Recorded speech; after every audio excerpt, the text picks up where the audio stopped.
Accrochez-vous, car ce que vous êtes sur le point de découvrir va pulvériser toutes vos idées préconçues sur les cartels de la drogue. Dans l'ombre de la notoriété sanglante de Pablo Escobar et de son déchaîné cartel de Medellín, une autre puissance, bien plus sophistiquée et redoutable, tissait discrètement sa toile impériale. Imaginez une organisation criminelle si méticuleusement huilée et d'une approche si entrepreneuriale qu'elle est non seulement parvenue à anéantir méthodiquement le seigneur de la drogue le plus influent de l'histoire, mais a également conquis une domination mondiale sur le marché de la cocaïne, agissant telle une main invisible. Ceci était le récit du cartel de Cali, ces gentlemen en mocassin Gucci, dont la stratégie, l'intelligence et la cruauté ont bouleversé la perception du crime organisé et redéfini à jamais les règles du jeu. En Colombie, aux prémices du trafic de cocaïne à grande échelle, deux principales organisations opéraient, le cartel de Medellín et le cartel de Cali. Le premier était connu de tous, sauf des plus paresseux, en raison de la figure de son leader, Pablo Escobar. Cependant, le second peut être considéré comme encore plus fructueux que le premier. En comparant ces cartels, presque tous concluent que Cali était une véritable corporation dotée d'un mécanisme de travail bien défini, tandis que Medellín ressemblait davantage à un assemblage de trafiquants opérant avec une imprudence et une impulsivité notoires. Oui, Medellín fut longtemps le leader du marché de la cocaïne parce qu'il avait été le premier à s'implanter sur ce créneau, mais Cali, lentement et méthodiquement, tirant parti des erreurs de Medellín, parvint à démanteler ce cartel avant de le surpasser, étendant sa sphère d'influence à l'échelle quasi planétaire. Si vous souhaitez approfondir vos connaissances sur le narcotrafic colombien le plus influent, alors préparez-vous à découvrir le cartel de Cali de l'autre côté de la loi. Le pionnier du commerce de cocaïne à Cali fut Benjamin Herrera Zuleta, surnommé le pape noir de la cocaïne. C'était un véritable vétéran du milieu de la drogue, condamné en 1974 pour trafic de cocaïne à Atlanta, en Géorgie, d'où il réussit rapidement à s'échapper et à s'établir à Cali. Là qu'il mit sur pied un réseau de distribution de pâtes de cocaïne qu'il importait en Colombie pour la transformer et l'expédier aux États-Unis. Il fut arrêté à Cali en juin 1975 avec une quantité de cocaïne colossale pour l'époque, mais fut libéré en mars de l'année suivante. Herrera fréquenta initialement l'Antioquia, puis se cacha longtemps dans le sud du continent, échappant à l'extradition. Ceux qui prirent le relais d'Herrera à Cali furent les frères Rodriguez Orejuela, Gilberto José et Miguel Angel, ainsi que leur ami José Santa Cruz Londoño, surnommé l'étudiant, tous membres du gang appelé Los Chemas. Ils attirèrent l'attention des forces de l'ordre au début des années 1970. L'histoire initiale du cartel de Cali et les biographies de ses principaux fondateurs, Gilberto et Miguel Rodriguez et José Santa Cruz Londoño, sont auréolés de mystère. Les récits de leur enfance et de leurs origines familiales se contredisent et regorgent de détails mutuellement exclusifs. La seule certitude est que les frères Rodriguez étaient originaires de Mariquita, dans le département de Tolima, et grandirent dans le pauvre quartier de Baltazar à Cali. Gilberto est né en 1939 et Miguel en 1943. L'aîné, semble-t-il, ne termina jamais l'école secondaire, tandis que Miguel prétendit avoir obtenu un diplôme en droit. Cependant, de nombreux témoignages ultérieurs confirmèrent que Miguel avait acheté son diplôme en faisant don d'une bibliothèque et en offrant des cadeaux aux doyens. Dans un article du Time de 1991, Gilberto décrivit en détail sa famille et son enfance. « Je suis né entre les villes de Mariquita et Honda, Tolima. Mon père était peintre et dessinateur et ma mère était femme au foyer. Nous étions 3 frères et 3 sœurs. À 15 ans, j'ai commencé à travailler comme employé dans une pharmacie à Cali. À 20 ans, j'étais directeur et à 25, 10 ans après le début de l'activité, j'ai démissionné pour lancer ma propre entreprise pharmaceutique. Il ne mentait pas sur le fait d'avoir travaillé en pharmacie. C'est de là que lui et son frère fournissaient des médicaments légaux et 10 ans plus tard, Gilberto ouvrit effectivement une chaîne de pharmacie, Droga La Rebaja. En parallèle, dès leur plus jeune âge, ils s'étaient affirmés dans la rue, gagnant le respect d'autres gangs similaires à Cali. Santa Cruz Londoño connaissait les frères Rodriguez depuis l'enfance. Il était né en 1943 et fréquenta la même école qu'eux. En 1969, ils rejoignirent Los Chemas, dirigés par le criminel expérimenté Luis Fernando Tomaya Garcia. Los Chemas furent impliqués dans au moins plusieurs enlèvements de citoyens étrangers et de riches hommes d'affaires. Lors de ces enlèvements, les frères Rodriguez se virent attribuer le rôle de simples exécutants, tandis que l'étudiant figurait parmi les chefs. On rapporta également que les noms des futurs chefs du cartel de Cali figurèrent dans des dossiers criminels, mais aucune affaire ne parvint jamais devant les tribunaux, les juges ayant été menacés, et Gilberto Rodriguez Orejuela, au début de sa carrière, opérait comme poseur de dynamite sous le pseudonyme d'El Chamizo. Les frères commencèrent leur narcotrafic, comme tout le monde, avec la marijuana, mais lorsque la cocaïne apparut à l'horizon, plus facile à transporter, ils s'y consacrèrent. Ainsi, en 1975, les frères Rodriguez Orejuela commencèrent à transporter personnellement de petites quantités de pâtes de cocaïne du Pérou vers leur vallée natale. Grâce au profit des enlèvements, ils accumulèrent des fonds pour acheter un petit avion et à bord de l'avion se trouvaient davantage de pâtes qu'ils raffinaient dans des laboratoires installés sur les rives des fleuves Nariño, Cauca et Val. La même année, ils étaient déjà mentionnés dans les rapports des autorités comme narcotrafiquants. On sait également qu'au milieu des années 1970, c'est précisément de l'organisation de Cali qu'Hernandez Gerardo Soto, ami d'enfance des frères Rodriguez et Chepe Santa Cruz, se rendit aux États-Unis dans un unique but, établir des contacts solides pour la vente. Peu de temps après, le célèbre clan Ochoa de Medellín, dont le patriarche d'ailleurs avait grandi à Cali et connaissait personnellement les fondateurs du cartel, fit de même. Chacun des fondateurs du cartel de Cali possédait son propre style, ce qui les aida à développer l'organisation criminelle. Gilberto, petit, corpulent, d'apparence inoffensive, devint connu sous le nom de l'Échiquier pour son approche implacable et calculatrice du narcotrafic. Initialement, l'Échiquier devait être le gestionnaire opérationnel du cartel, mais il finit par devenir responsable de la planification stratégique de l'organisation. Le beau Miguel, le frère cadet, était un micromanager qui aimait s'impliquer dans les moindres détails des activités quotidiennes du cartel, et il était apparemment un chef assez tyrannique. Les personnes qui travaillaient pour le cartel de Cali voyaient Gilberto comme un bon oncle, se souvenait Ruben Prieta, un agent de la DEA. Tout le monde l'aimait. D'un autre côté, tout le monde craignait Miguel par-dessus tout. Jorge Salcedo, l'un des personnages clés de cette histoire, se souvenait qu'il y avait des jours où il valait mieux ne pas pénétrer dans le bureau de Miguel et tous étaient avertis de sa mauvaise humeur. José Santa Cruz Londoño était robuste, d'apparence sévère et peu démonstratif. Ses compagnons le connaissaient sous le nom de Chepe et il était le plus cruel des trois fondateurs. Chepe devint le coordinateur ininterrompu du réseau international de transport de cocaïne du cartel de Cali. Plus tard, Elmer Pacho Herrera rejoignit le cartel. Santa Cruz et les frères Rodriguez acceptèrent son homosexualité. C'était très étrange, se souvenait un agent du bureau de lutte contre la drogue. D'après les récits que j'ai entendus, il tolérait Pacho. Il riait sous cape de son comportement homosexuel. Mais Pacho allait et faisait son travail. Et les affaires sont les affaires. Herrera est né en 1951 et était le plus jeune des chefs de Cali. On disait qu'il était le fils du pape noir de la cocaïne, Benjamin Herrera, Zuleta, mais Pacho ne fit jamais de commentaires. Pacho obtint une formation technique et se rendit à New York en tant que spécialiste où, après avoir amassé de l'argent, il mena pendant un temps des affaires semi-légales dans le secteur de la joaillerie. Mais au milieu des années 1970, il s'empêtra dans le trafic de cocaïne et fut arrêté 2 fois, en 1975 et 1978. Pacho Herrera retourna à Cali en 1983 après une courte détention et conclut un accord avec les fondateurs de Cali concernant les droits d'approvisionnement et de distribution, ce qui lui permit de renforcer et d'étendre sa base à New York.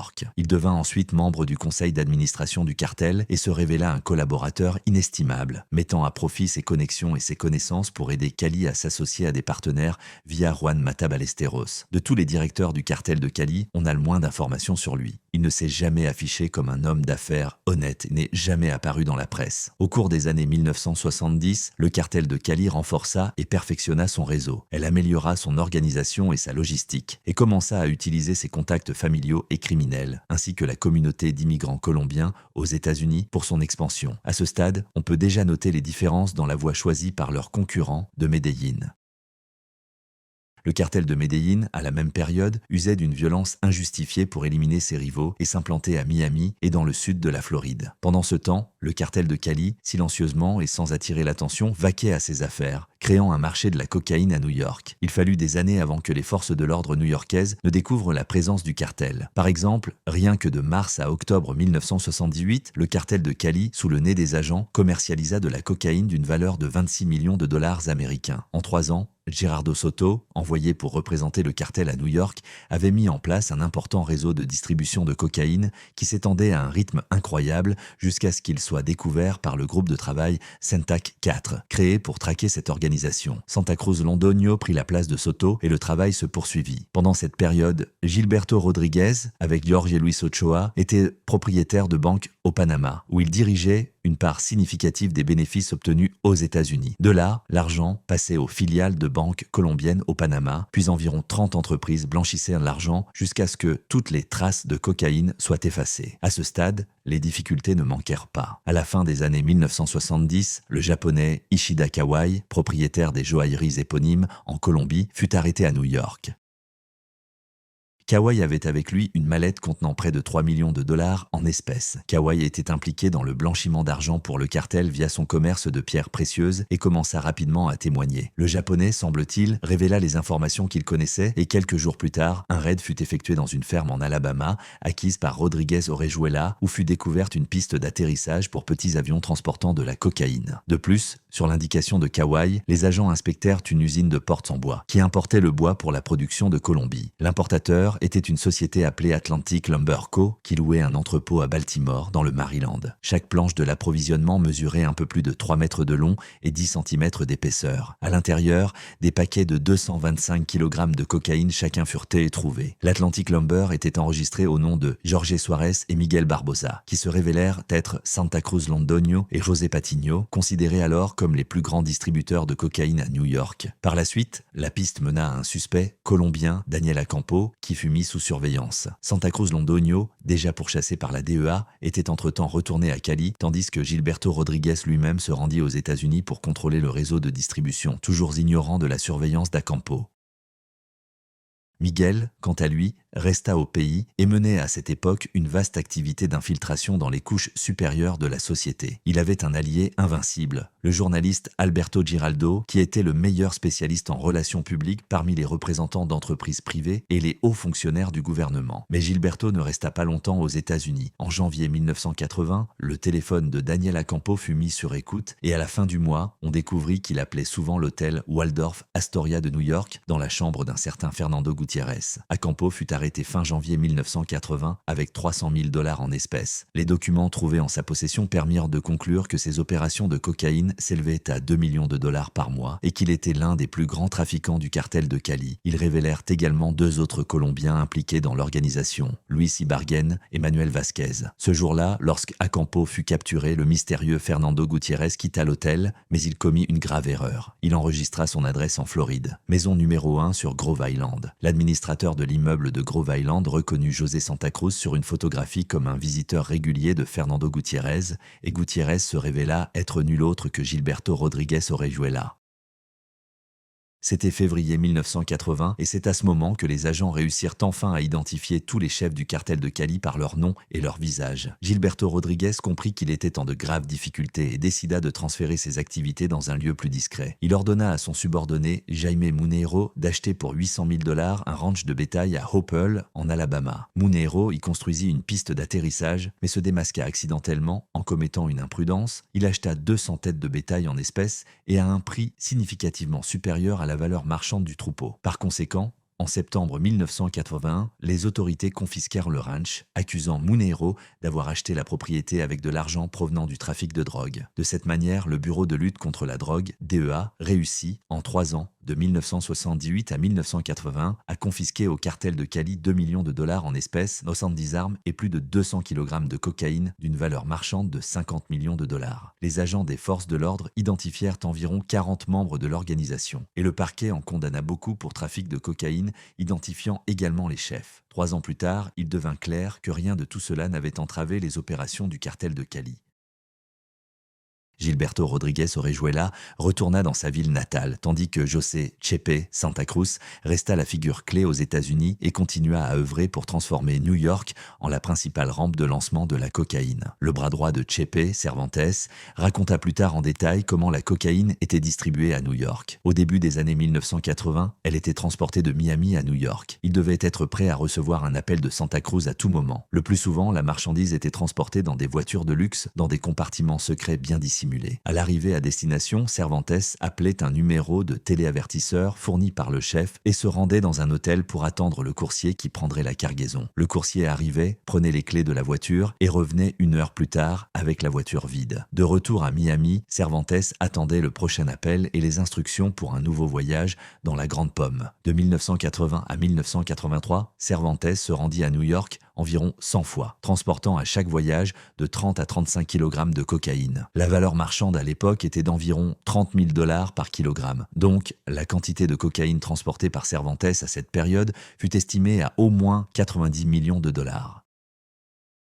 Initialement, Chepe conservait la marchandise, l'argent et les armes dans des cachettes situées dans les quartiers latino-américains densément peuplés, tels que Washington Heights ou le Lower East Side de Manhattan. Cependant, ces zones présentaient un taux de criminalité élevé et les voyous locaux tuaient souvent ses employés et volaient argent et drogue. Par conséquent, avec la croissance de l'organisation, Chepe commença à établir des planques dans des quartiers de classe moyenne. D'abord dans le Queens et à Manhattan, puis à Westchester et Long Island, où les chances d'être volé étaient bien moindres. Puis, de plus en plus, Chepe acquit des sociétés immobilières ayant accès à un grand nombre de propriétés à New York, notamment dans le Queens. L'une de ces sociétés, Michezo Realty, fournissait même à l'organisation de Chepe des téléphones portables et de faux documents. Les agents immobiliers avaient le statut de résidents permanents et parlaient parfaitement anglais. Personne ne soupçonnait qu'ils étaient impliqués dans une entreprise criminelle. Ils présentaient des demandes de location, les signaient, payaient les factures sous des noms fictifs. Il arrivait même que le cartel de Cali loue des appartements à lui-même.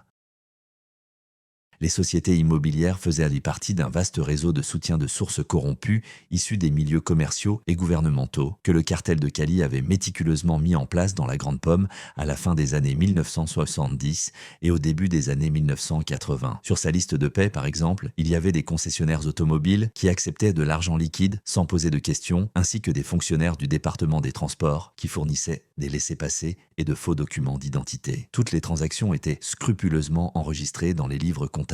En se basant sur l'analyse des rapports financiers du groupe Santa Cruz, la police conclut qu'il recevait environ 4 millions de dollars par semaine. Les supérieurs examinaient minutieusement tous les candidats avant de les embaucher comme trafiquants. Obtenir un poste au sein du cartel n'était pas chose aisée. Un aspirant raconta comment cela se déroulait. Tout d'abord, il eut un entretien téléphonique avec un représentant de l'organisation à Cali via une cabine téléphonique publique. Par la suite, on lui envoya par fax une liste de règles, une sorte de contrat d'entreprise. Vivre modestement et éviter d'attirer l'attention étaient les deux conditions principales. Les personnes gérant les planques devaient également quitter leur domicile le matin et y revenir le soir comme tout travailleur typique. Après que le demandeur eut lu la liste, on lui ordonna de la couper en petits morceaux et de la jeter. Les coursiers et les trafiquants étaient tenus d'être joignables 24 heures sur 24, 7 jours sur 7. À cet effet, il existait un système de cabine téléphonique numérotée. Le coursier, à son arrivée à New York avec la cargaison, envoyait au téléavertisseur de Chepe le numéro de la cabine, où on lui indiquait où il devait se rendre, et le chef le rappelait après un certain temps pour discuter affaires. Chepe exigeait que les employés aient toujours sur eux des pièces de 25 cents d'une valeur de 100 $, afin de ne pas avoir de problème avec les appels depuis les cabines. Lorsque Santa Cruz donnait un numéro de téléphone à ses hommes, ils devaient noter sur ce morceau de papier un autre numéro, afin que si une personne extérieure tentait de mémoriser les numéros, elle retienne les mauvais. Le cartel de Cali mit en œuvre le même système pour ses 3 autres marchés principaux, Miami, Houston et Los Angeles, en établissant une structure cellulaire rigide. La philosophie directrice du cartel de Cali naissant était que moins un membre savait, mieux c'était pour l'organisation. À chaque employé était attribué un numéro de code, dont l'enregistrement était conservé au quartier général, à Cali. Le chef de la cellule donnait le feu vert aux trafiquants qui se rendaient à la cabine téléphonique publique pour obtenir une liste de clients et l'heure du rendez-vous avec chacun d'eux. Puis il contactait les acheteurs dans des lieux spécifiques, qui changeaient chaque semaine. Le revendeur livrait généralement 2 kg à chaque acheteur, mais l'acheteur n'avait pas à payer au moment de l'achat. Le cartel vendait en consignation, c'est-à-dire que 2-3 kilos étaient distribués à l'acheteur à crédit et il avait une certaine période pour le paiement. Il livrait les cargaisons le samedi et le dimanche, car il croyait que la plupart des policiers ne travaillaient pas ces jours-là. Après avoir payé la marchandise, le trafiquant se rendait à la planque où, à l'aide de machines à compter l'argent, il faisait les comptes et rapportait la somme reçue au chef via la cabine téléphonique. L'un des moyens d'exporter de l'argent en Colombie était la contrebande d'automobiles, d'articles ménagers, de matériaux de construction et de machines lourdes. Faire de la contrebande d'argent était beaucoup plus risqué que, par exemple, acheter une voiture d'250 000 $ et l'expédier en Colombie. Cependant, l'argent était quand même exporté. Le cartel utilisait des coursiers pour la contrebande d'argent depuis les États-Unis. L'argent était transporté dans des valisettes carrées, semblables à celles utilisées par les pilotes. À la fin des années 1970, le cartel obligeait ses courriers à voler sur les vols de Braniff Airlines car ils y avaient des contacts. L'argent de la contrebande lors d'un seul voyage variait de 100 000 à 300 000 $, selon la taille des billets. Cependant, au début des années 1980, la majeure partie de l'argent sale fut transférée des États-Unis au Panama, où Gilberto Rodriguez était copropriétaire d'une banque. Naturellement, pour qu'une entreprise illégale avec de tels revenus fonctionne et qu'il y ait quelque chose à blanchir, une unité d'intervention armée était également nécessaire. Ainsi, sous le commandement de Santa Cruz, il y avait un groupe de sicarios, connus sous le nom de Palestiniens. C'étaient des Colombiens, venus de Medellín sous la direction de News Palestino. Le cartel de Cali les avait transférés aux États-Unis et ils furent suspectés d'être impliqués dans le meurtre de nombreuses personnes à New York, Chicago et Miami. Les Palestiniens étaient connus pour leur brutalité et étaient insaisissables, détournant pendant de nombreuses années l'attention des forces de l'ordre des activités principales du cartel. De cette manière, au début des années 1980, le cartel de Cali devint un acteur à part entière et le deuxième plus grand sur le marché croissant de la drogue. Ils avaient une organisation puissante, une logistique bien établie et une habile conspiration, ce qui leur permettait de mener le style de vie qu'ils rêvaient, celui de gentlemen respectables.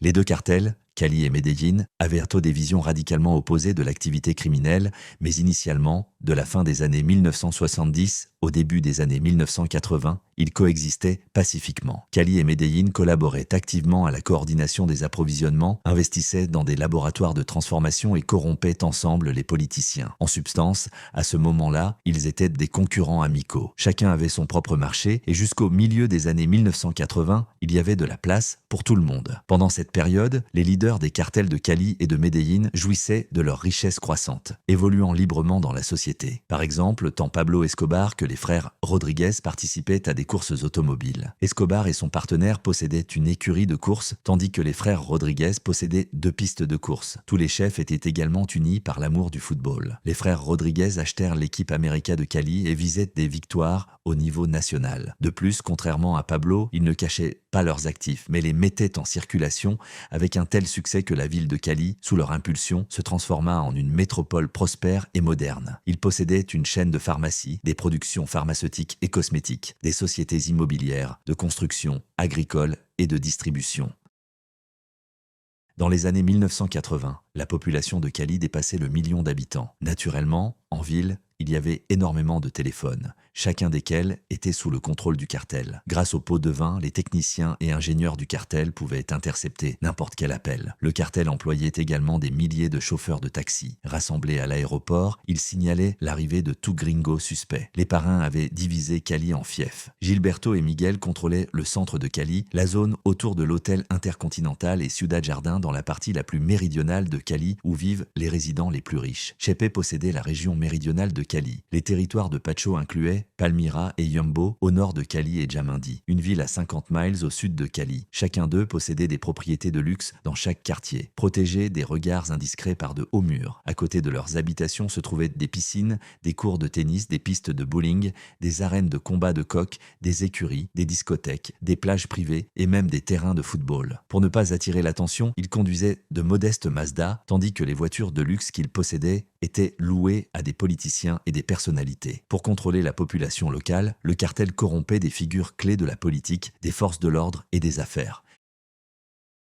La banque de Gilberto céda des paquets d'actions à des leaders locaux dont certains rejoignirent le conseil d'administration de la banque, ce qui leur donnait droit à des prêts facilités et des découverts. Le cartel de Cali, au milieu des années 1980, avait de l'argent et du pouvoir, mais désirait également un statut social. Ils commencèrent donc à travailler assidûment pour que les personnes influentes de Cali les acceptent au sein de leur élite. Chepe, par exemple, organisait des fêtes somptueuses pour les fonctionnaires du gouvernement colombien, fournissant nourriture et services pour 600 à 700 personnes. Mais, comme pour Pablo Escobar, ils n'obtinrent initialement aucun succès. Cependant, même dans ce cas, on peut clairement observer la différence d'approche. Le Club Colombia, un club social exclusif d'hommes d'affaires et d'industriels, rejeta la demande d'adhésion de Chepe. Le narcotrafiquant furieux n'alla pas assassiner les snobs comme son voisin. Au lieu de cela, il fit construire une copie exacte du club sur une colline dans le prestigieux quartier de Ciudad Jardín et la nomma Casanaventa. Chepe construisit également, en dehors de la ville, son club de campagne Villa Brenda, auquel seuls les puissants étaient admis. Dans les médias, les chefs du cartel se forgeaient une image d'hommes d'affaires prospères et respectable. Si des informations négatives apparaissaient, Gilberto appelait personnellement les journalistes. Cette influence croissante ne pouvait qu'attirer l'attention des prédateurs locaux. En novembre 1981, une réunion se tint entre les leaders des deux cartels concernant l'enlèvement de Martha Ochoa par le groupe de guérilla de gauche M19 dans le but d'obtenir une rançon de 15 millions de dollars. Les historiens divergent sur le lieu de cette réunion cruciale, Cali ou Medellín, et sur le nombre de narcotrafiquants présents. Les chiffres variaient de 20 à 223. Mais sans aucun doute, les chefs, lors de cette réunion, adoptèrent une stratégie qui non seulement libéra Martha Ochoa, mais permit également de faire face à la menace de la guérilla. Sur le terrain de football de Cali, des tracts furent lancés annonçant la naissance d'une nouvelle organisation appelée Mort aux traîtres, ou, en espagnol abrégé, MAS. Il était communiqué qu'il veillerait à ce que chaque participant à l'enlèvement finisse pendu à un arbre. Les guérilleros reçurent donc le message et relâchèrent Martha indemne, bien qu'il ne soit pas encore clair si une rançon fut payée. Lors de la deuxième réunion du MAS, les cartels conclurent un accord sur la manière dont les approvisionnements en cocaïne seraient régulés et coordonnés pour augmenter leurs profits, et quel groupe contrôlerait quel marché. Le cartel de Cali possédait New York, le cartel de Medellín Miami et le sud de la Floride. La Californie fut déclarée zone franche, mais finit par passer sous le contrôle de Cali. Ochoa et Escobar dominèrent les deux réunions du MAS et il semble qu'à ce moment-là, le cartel de Cali était disposé à se soumettre à la direction du cartel de Medellín. Les relations entre Jorge Ochoa et Gilberto Rodriguez au début des années 1980 sont parfaitement illustrées par l'existence de ces groupes. Jorge Ochoa grandit à Cali et était un ami d'enfance du plus âgé des Rodriguez. À la fin des années 1970, Jorge et Gilberto devinrent partenaires commerciaux et fondèrent une banque appelée First Inter-Americas Bank pour blanchir leur argent. Les intérêts sur les dépôts, par tacite accord, restaient au Panama et finissaient dans les poches du général local Noriega et de ses acolytes. De plus, à cette époque, tant les Medellín que Cali conclurent leur alliance stratégique la plus importante avec le Mexique. Le meilleur ami du cartel de Cali devint Amado Carrillo Fuente, surnommé le Seigneur des Cieux. Il fut ainsi appelé car il fut le premier à utiliser de vieux avions de passagers pour transporter des tonnes de cocaïne de la Colombie au Mexique. Amado prit la tête du cartel de Juárez en 1985. Juárez était un point frontalier important pour le trafic traversant le Mexique. Carrillo joua un rôle crucial de liaison entre la fédération narco-mexicaine et le cartel de Cali. Comme le dit un analyste au magazine Time, il avait un véritable talent pour nouer des alliances. Dans les années 1990, alors que Carrillo Fuentes était peut-être le chef le plus influent au Mexique, il établit des relations de travail étroites avec Miguel Rodriguez, le chef colombien le plus influent. On dit qu'il s'appelait presque quotidiennement pour discuter affaires. Rodriguez payait à Carrillo Fuentes un tarif de transit d'1 kg pour chaque 2 kg de cocaïne colombienne livrée avec succès aux États-Unis. Malgré leurs bonnes relations humaines et leur respect mutuel, les deux chefs se disputaient constamment pour l'argent, principalement parce que Amado manquait souvent à ses paiements pour la cocaïne. Parfois une saisie, parfois un bateau finissait dans une tempête et sombrait, parfois autre chose. Une fois, Carrillo Fuentes dut même envoyer à Miguel 3 otages mexicains en guise de garantie de paiement.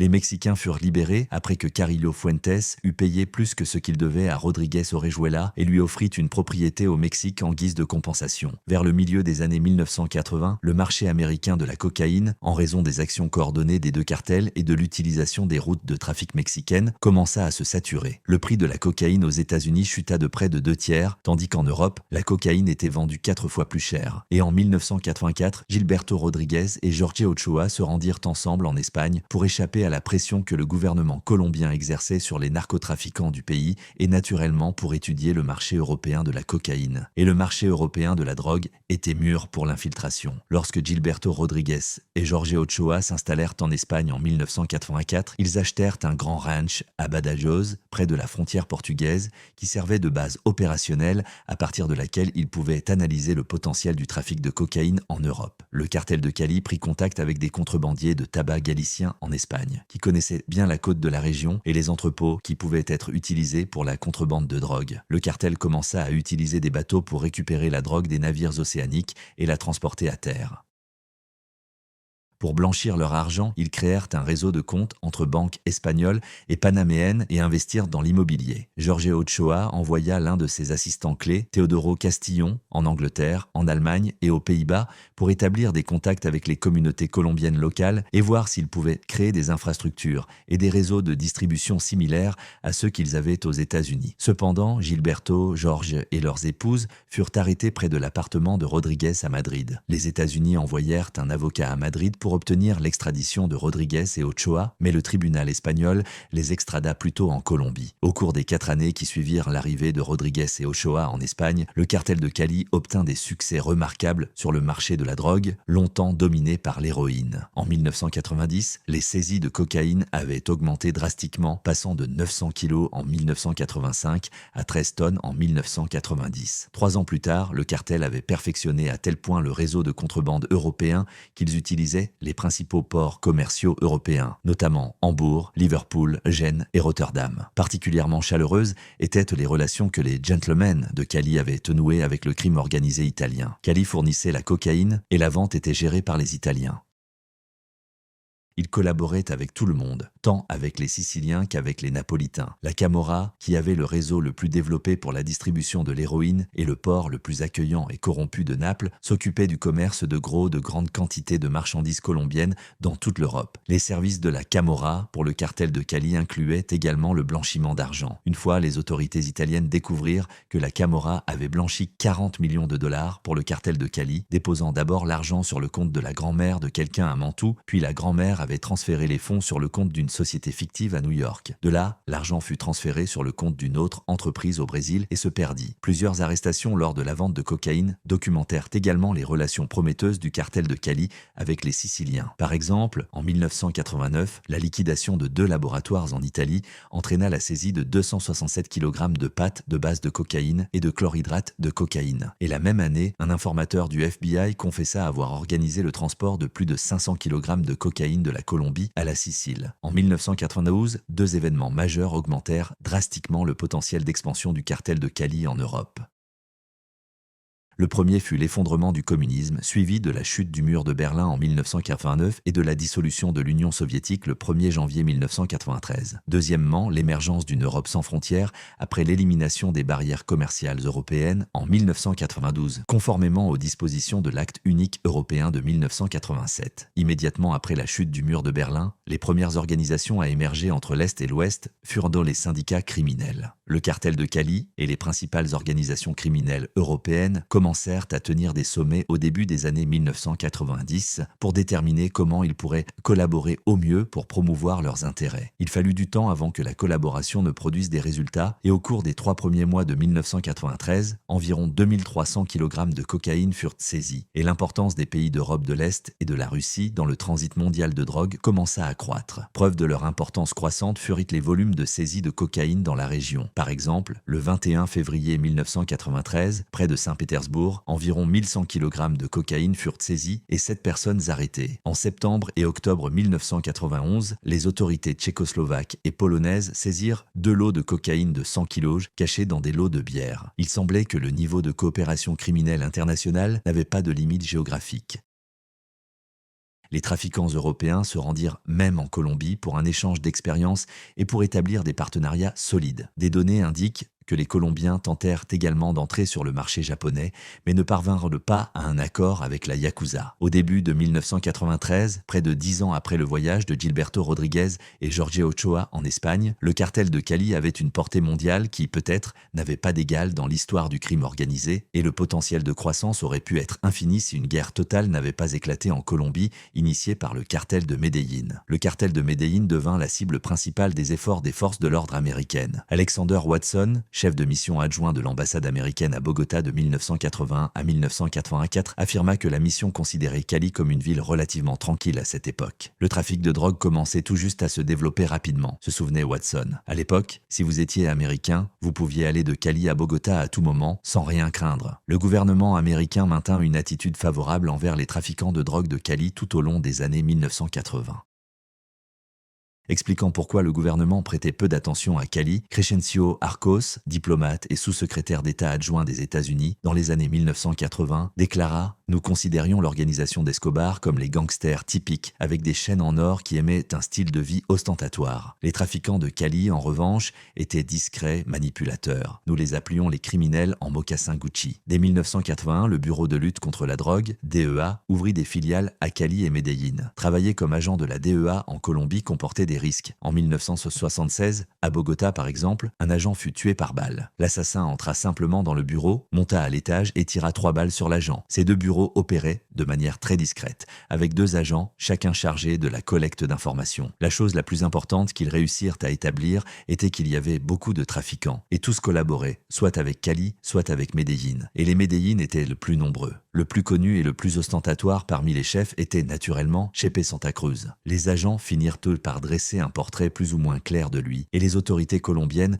donnèrent la permission d'intercepter les appels téléphoniques de Chepe avec les États-Unis. En 1983, les autorités colombiennes commencèrent à intercepter les conversations téléphoniques de Chepe avec les États-Unis.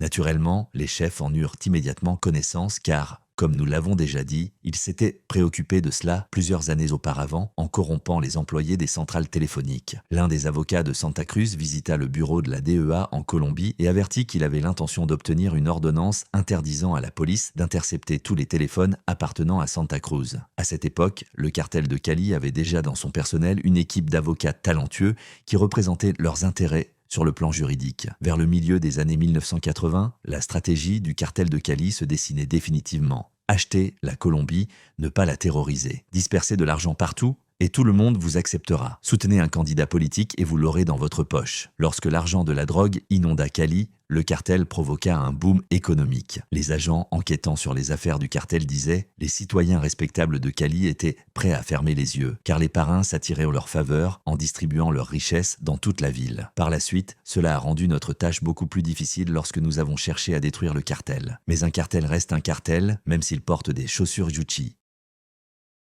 Le fait des nettoyages massifs de la ville de ces éléments asociaux, tels que les sans-abri et les prostituées, dont les corps étaient ensuite jetés dans le fleuve Coca, est largement connu. Vers le milieu des années 1980, le cartel de Cali avait corrompu toutes les couches clés de la société colombienne. Ils se sentaient intouchables et l'étaient. Les autorités n'avaient pas l'intention de les poursuivre. Elles étaient trop occupées à pourchasser le déchaîné cartel de Medellín. Les gentlemen pouvaient désormais se concentrer sur la transformation de leur organisation en une entreprise criminelle multinationale. Escobar, à l'époque, était un délégué suppléant au Congrès de la Colombie. Criminel avec un désir ardent d'être accepté par l'élite sociale colombienne, Escobar se présentait comme promoteur sportif, industriel, philanthrope, entrepreneur en bâtiment et défenseur des ressources naturelles. Mais sur sa route apparut le ministre de la Justice, Lara Bonilla, un combattant intègre pour la légalité, décidé à poursuivre le cartel de Medellín jusqu'au bout. À la fin de leur affrontement, les sicarios d'Escobar le criblèrent de balles avec une mitraillette dans une rue bondée de Bogota. L'assassinat du ministre de la Justice obligea le président Belisario Betancur à déclarer une guerre sans pitié à tous les narcotrafiquants et les parrains du cartel de Medellín accomplirent un acte de disparition de la vie publique. Les parrains de Cali n'approuvèrent pas le meurtre de Lara Bonilla, mais eux aussi furent contraints de passer dans la clandestinité. Ce fut alors que Gilberto Rodriguez et son ami Jorge Ochoa partirent pour l'Espagne, tandis que Santa Cruz se rendit au Mexique et envoya certains de ses assistants aux États-Unis pour explorer de possibles lieux pour de nouveaux laboratoires de raffinage de la cocaïne. Par la suite eut lieu l'occupation du palais de justice colombien, durant laquelle les guérilleros du M19 prirent en otage 250 personnes, dont le juge en chef de la Cour suprême colombienne et de nombreux des 24 juges de celle-ci. Au cours des 24 heures suivantes, des milliers de soldats et de policiers tentèrent de reprendre le bâtiment. Mais les guérilleros, bien armés et retranchés, se défendirent avec force. Lorsque le gouvernement finit par l'emporter, 25 otages gisaient morts, y compris le juge en chef, et apparemment tous les guérilleros. Il est largement admis que le cartel de Medellín avait payé les guérilleros pour occuper le palais et brûler dans les archives judiciaires les dossiers d'extradition qui contenaient des preuves compromettantes contre eux. Les juges, dont beaucoup étaient favorables au maintien du traité d'extradition avec les États-Unis, devaient voter sur la question dans un avenir proche. L'attaque choquante au cœur du système juridique colombien donna le ton pour le reste de la décennie.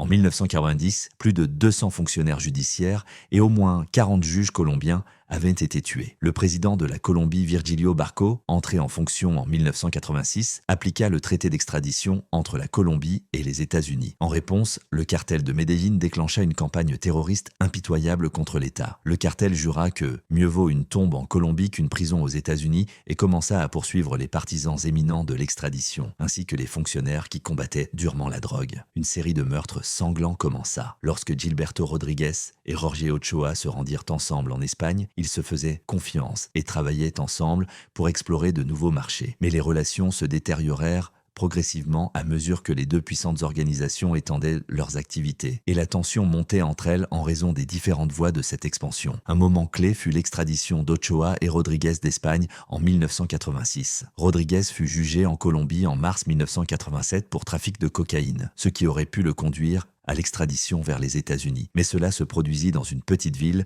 où le cartel de Cali possédait tout, y compris le système judiciaire. Donc, Rodriguez fut, comme prévu, acquitté. Jorge Ochoa retourna en Colombie en juillet 1986 et se trouva face à une situation juridique plus compliquée que son ami d'enfance et dut prendre la fuite. Nous en avons parlé plus en détail dans la vidéo sur le cartel de Medellín. Ochoa se cacha de la justice jusqu'en novembre 1986, lorsque la police l'arrêta à un barrage routier près de Palmira, dans les environs de Cali. Il se rendait à un sommet convoqué par Escobar pour élaborer les détails de la création d'un unique supercartel qui serait dirigé par Escobar. Selon un informateur, Ochoa arriva à Cali dans une Porsche blanche. Lorsqu'un policier arrêta la voiture d'Ochoa, le narcotrafiquant offrit négligemment un pot de vin de $10 et celui-ci refusa. L'offre de pot de vin augmenta progressivement jusqu'à $400 000, mais sans succès. Ochoa fut arrêté et emprisonné dans une prison de haute sécurité à Bogota. Pendant ce temps, les États-Unis demandèrent son extradition. Ochoa fut libéré le 30 décembre, mais les graines de la méfiance avaient été semées. Les parrains de Medellín se demandaient, leurs amis de Cali avaient-ils fourni des informations qui avaient conduit à l'arrestation d'Ochoa, et pourquoi n'avaient-ils pas cherché à le faire sortir de prison plus vite? Pourquoi avaient-ils permis qu'une telle chose se produise sur leur territoire? Entre-temps, lors de cette réunion de son supercartel, à laquelle Jorge Ochoa ne put assister, Escobar exposa sa proposition. Sous sa direction, le cartel unifié aurait dû coordonner la stratégie politique et économique de tous les narcotrafiquants en Colombie. De plus, il n'aurait pas seulement approuvé chaque expédition, mais aurait également reçu 30% de la valeur en gros de chacune. 2 ou 3 ans auparavant, une proposition similaire, faite par le puissant et impitoyable Pablo, aurait pu intimider les parrains de Cali et les contraindre à accepter un accord aussi extravagant, mais c'était avant. Maintenant, ils étaient assez forts pour rejeter catégoriquement les exigences d'Escobar, disant au chef de Medellín qu'il ne lui paierait rien. Selon le journaliste Simon Strong, presque sans voix de rage, Escobar murmura simplement « Mais alors, c'est la guerre » et quitta immédiatement le ranch. De plus, d'autres scénarios furent proposés pour expliquer pourquoi la détérioration des relations se transforma en une guerre ouverte. L'une des théories, populaire dans de nombreuses sources, est que les deux organisations se battaient pour le pouvoir sur le marché de New York. On dit que Cali dominait le marché de la cocaïne au milieu des années 1970, mais lorsque, au milieu des années 1980, le marché était saturé et les prix commencèrent à chuter, le groupe plus agressif de Medellín, dirigé par José Rodriguez Gacha, commença à s'implanter sur le marché lucratif de New York. Une autre version suggère que le gouvernement colombien pourrait avoir cherché à attiser l'inimitié. Un rapport de l'ambassade américaine à Bogota, en août, affirmait que le général Jaime Ruiz Barrera, commandant de la brigade de l'armée de Medellín et le maire de Medellín, poussent fortement cette ligne, peut-être pour monter les cartels l'un contre l'autre. La haine mutuelle entre Pablo Escobar et Pacho Herrera, née d'un différend concernant un employé de l'un des distributeurs d'Escobar à New York, est une autre explication plausible de la raison pour laquelle les cartels se sont entredéchirés. Se trouvant en prison au début des années 1980, Herrera se lia d'amitié avec un Colombien nommé Piña, un employé de Jaime Pabon qui était un important distributeur de cocaïne pour Escobar. Mais Piña mit Pabon en fureur lorsqu'il se comporta de manière scandaleuse avec un membre de sa famille et dut s'enfuir et chercher le soutien de l'organisation d'Herrera. Initialement, Pacho Herrera refusa d'embaucher Piña car il savait que Pabon était un proche collaborateur du puissant et cruel Escobar et ne voulait pas entrer en conflit. Cependant, Pabon ne céda pas et demanda personnellement de l'aide à Escobar. Pablo croyait qu'un appel téléphonique à Chepe Santa Cruz suffirait à contraindre Herrera à livrer Piña. Les frères Rodriguez, Pacho Herrera et Santa Cruz se rencontrèrent. Ils étaient conscients des conséquences de désobéir à Pablo, mais décidèrent que maintenir un front uni serait la meilleure réponse à ces menaces. Nous n'avons pas de querelle avec Piña, fut leur réponse à Escobar. Escobar, furieux, appela Pacho et lui demanda de livrer Piña dans les 24 heures, sinon il tuerait toute la famille d'Herrera. Au lieu de s'effrayer, Herrera perçut la demande d'Escobar comme une offense à son honneur. Dans le monde impitoyable du narcotrafic, il y a des moments où l'honneur l'emporte sur les affaires. Pacho appela son frère Ramon, qui dirigeait sa cellule à New York, et lui ordonna d'embaucher immédiatement Piña. Peu avant l'aube du 13 janvier 1988, une puissante bombe explosa près de Monaco, le luxueux condominium de 8 étages appartenant à Escobar dans le prestigieux quartier d'El Poblado à Medellín. Le narcotrafiquant n'était pas chez lui, mais sa femme Victoria, leurs enfants Juan Pablo et Manuela dormaient dans le penthouse. L'explosion tua 2 gardiens de nuit, créa un cratère de 13 pieds dans la rue et fit exploser les fenêtres des bâtiments voisins. Incroyablement, la famille Escobar resta indemne, bien que l'explosion ait partiellement assourdi sa fille Manuela. La tentative de meurtre choqua Escobar. Personne auparavant n'avait osé défier son autorité. Tout ce qu'il avait à faire était de menacer et d'intimider, et cela avait toujours fonctionné. Initialement, il pensa que la DEA était responsable, mais ensuite il conclut que c'était ses rivaux émergents de Cali qui cherchaient à prendre le contrôle de ses réseaux de distribution. Escobar envoya des sicarios à Cali pour trouver et tuer ses ennemis. Croyant que la meilleure défense était une bonne attaque, les parrains de Cali envoyèrent leurs propres équipes d'assaut à Medellín. Ainsi commença la guerre. À la mi-août, les services secrets militaires colombiens rapportèrent qu'après l'explosion à Monaco, 60 membres du cartel de Cali et 18 membres du cartel de Medellín avaient été tués. Les deux parties réalisèrent que la guerre était préjudiciable au narcotrafic et tentèrent de négocier une trêve. Mais l'inimitié accumulée était trop forte. Au lieu de chercher la paix, les deux organisations devinrent de plus en plus violentes. Une bombe de 200 livres, placée dans une Renault, explosa près du centre commercial Ribaja, à Cali, faisant 7 morts, 24 blessés, la destruction d'un supermarché et endommageant 20 autres commerces et 7 maisons. Puis la guerre s'étendit aux États-Unis. Et la dernière semaine d'août, les médias rapportèrent plusieurs dizaines d'explosions à New York et Miami. Selon le New York Times, les forces de l'ordre affirmèrent qu'il y avait des preuves que les deux cartels avaient commencé à informer la police sur les livraisons réciproques et que, à la suite de signalements anonymes, la police avait effectué plusieurs saisies importantes au cours de l'année. Selon certaines sources, le cartel de Cali envoya également plus de 10 sicarios professionnels aux États-Unis depuis la Colombie. Les deux cartels allèrent au-delà, engageant des mercenaires étrangers. Yair Klein, colonel à la retraite des forces de défense israéliennes et ami de Carlos Leder, aida à organiser la fourniture de 100 mitraillettes Uzi, 460 fusils automatiques Galil et 200 000 cartouches à Rodriguez Gacha, entraînant certains de ses hommes. Pendant ce temps, le cartel de Cali, en août 1988, engagea une équipe de 11 mercenaires britanniques pour planifier une opération visant à tuer Escobar. Les mercenaires s'entraînèrent pendant 3 mois, se préparant à l'assaut du ranch d'Escobar, Hacienda Napol, mais l'opération se transforma en un fiasco lorsque l'hélicoptère transportant l'équipe d'assaut s'écrasa contre une montagne, interrompant la mission. Tandis que la guerre se prolongeait, la position des forces de sécurité colombiennes irritait de plus en plus Escobar. Escobar estimait que Gilberto Rodriguez avait conclu un accord avec la DEA. Du point de vue d'Escobar, le gouvernement colombien semblait uniquement intéressé à détruire son cartel, et non celui de Cali, et il soupçonnait que les forces de sécurité de l'État était de mèche avec ses ennemis jurés. Et comme il fut découvert plus tard, il avait raison. Nous considérions Escobar et le cartel de Medellín comme le moindre des deux maux, expliqua César Gaviria Trujillo, président de la Colombie de 1988 à 1992.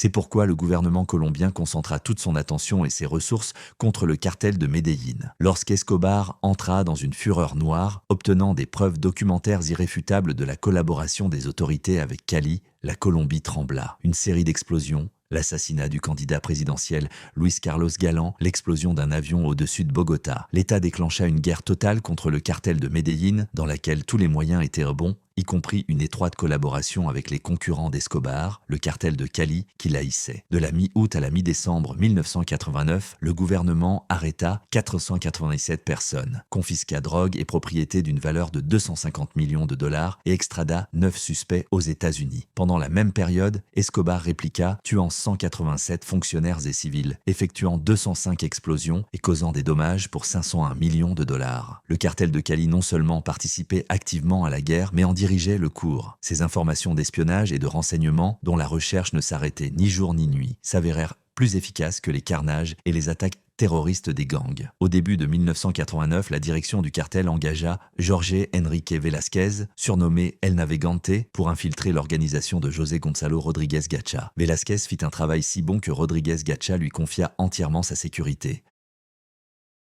Le cartel de Cali paya Velázquez $1 million pour capturer le Mexicain, raconta l'agent Peña. Velázquez conduisit la police directement à Rodriguez Gacha. Le 15 décembre 1989, les forces de sécurité tuèrent Gacha, son fils Freddy et plusieurs gardes du corps lors d'un échange de tirs, ce qui compromit gravement l'intégrité organisationnelle du cartel de Medellín et frappa durement Pablo Escobar. En mars 1990, des bombes explosèrent simultanément à Cali, Bogota et Medellín, faisant 26 morts et 200 blessés. Escobar augmenta la récompense qu'il payait pour l'assassinat d'un policier à 4 000 $, plus un bonus de 8 000 $ pour l'assassinat de tout membre des forces de sécurité. En 3 mois, 108 policiers furent tués. En 1990, le président Barco avait passé 4 ans à tenter de renverser Escobar. Mais le narcotrafiquant restait en liberté. Et le narcotrafic terroriste continuait d'être un mode de vie dans le pays. En mai de la même année, César Gaviria Trujillo remporta les élections présidentielles. Sa campagne électorale était axée sur une plateforme rigide qui ne faisait aucune concession aux narcos. Cependant, une fois au pouvoir, Gaviria changea radicalement la situation et commença à poursuivre une politique de compromis,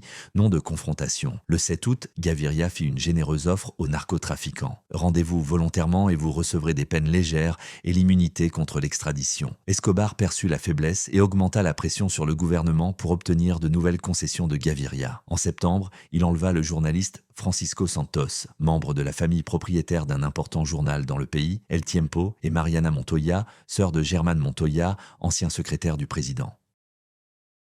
Escobar parvint à la conclusion pénétrante que le meilleur moyen de changer la politique du gouvernement était de faire de l'élite du pays la cible principale de sa campagne terroriste. Le 25 septembre, Escobar reprit sa guerre sur 2 fronts, sans oublier ses principaux ennemis. Et ses hommes lancèrent une attaque contre une propriété près de Cali que l'on croyait appartenir aux frères Rodriguez. 18 personnes furent tuées et plusieurs autres blessées. L'onde de rapts et de meurtres continua jusqu'à la fin octobre. Le cartel de Cali, pendant cette période, envoyait régulièrement des assassins à Medellín avec des degrés de succès variés. Une fois, 12 hommes furent enlevés de leur chambre d'hôtel à Medellín. 4 d'entre eux furent retrouvés morts et les 8 autres disparurent. Sur les corps de 2 des victimes, des étiquettes avaient été trouvées avec l'inscription « Parce qu'ils sont du cartel de Cali, la guerre est la guerre ». Les autorités prévoyaient que la guerre des cartels deviendrait encore plus terrible, et de tels épisodes se multiplièrent. Quelques semaines après l'enlèvement de Francisco Santos et Marina Montoya, Gaviria promulgua un décret qui accordait des concessions supplémentaires aux narcotrafiquants. Désormais, tout ce qu'un trafiquant avait à faire, une fois rendu, était de confesser un seul crime, et il pouvait éviter l'extradition si de nouvelles accusations étaient portées contre lui après sa reddition. Et en décembre, le président Gaviria promulgua un autre décret, cette fois-ci offrant aux trafiquants des bénéfices judiciaires complets s'ils avouaient un crime. Les frères Ochoa, chefs de Medellín, furent ceux qui finirent par accepter l'offre du gouvernement. L'accord était trop avantageux pour le refuser. Purger quelques années de prison sans possibilité d'extradition vers les États-Unis, puis être libérés, pouvant dépenser toute leur fortune. Après la mort de Rodriguez Gacha et l'emprisonnement d'Ochoa, Escobar resta seul dans sa guerre sur 2 fronts. Il craignait l'extradition s'il se rendait. Rien ne garantissait qu'il obtiendrait les mêmes concessions qu'Ochoa. Au final, il ne cessa pas de tuer et d'enlever des personnes après que Gaviria eut promulgué ses décrets. Il continua la lutte contre l'État par le seul moyen à sa disposition, le narcotrafic terroriste. En janvier, à Bogota, le corps de Marina Montoya fut retrouvé avec 6 balles dans la tête. Lors d'un raid près de Medellín, la police tua accidentellement une autre victime enlevée d'Escobar, Diana Turbay, descendante d'une autre famille colombienne connue et fille d'un ancien candidat présidentiel. Gaviria sentait que les Colombiens étaient là de vivre sous le siège du narcotrafic terroriste et il continua à poursuivre la politique de capitulation qu'il avait offerte aux trafiquants. Il promulgua un nouveau décret qui garantissait l'immunité contre l'extradition pour tous les crimes, pas seulement ceux postérieurs au premier décret. Pendant ce temps, au début de 1991, dans le cadre des efforts de réforme de la Constitution du pays, on discuta de la politique d'extradition, envisageant la possibilité de l'interdire totalement. Depuis 1984, le traité d'extradition avait suscité de vifs débats, et si les Medellín se limitaient souvent à intimider, Cali agissait à sa manière de gentleman. Le cartel de Cali payait de nombreux membres du Parlement et ses avocats rôdaient constamment pendant les débats sur l'extradition, raconta l'un des députés. Escobar annonça qu'il se rendrait en échange de la promesse du président Gaviria qu'il serait traité avec clémence et non extradé vers les États-Unis où il était accusé d'au moins 10 crimes de trafic de drogue et de meurtre. Le narcotrafiquant avait désormais tout ce qu'il voulait. Il était temps de se rendre et de rejoindre les Ochoa en prison. Le 19 juin 1991, l'homme le plus recherché de Colombie et peut-être du monde entier fut prélevé d'un lieu inconnu et transporté par avion dans sa ville natale, Envigado, où il fut emprisonné dans une prison luxueuse appelée la Cathédrale, construite spécialement pour lui.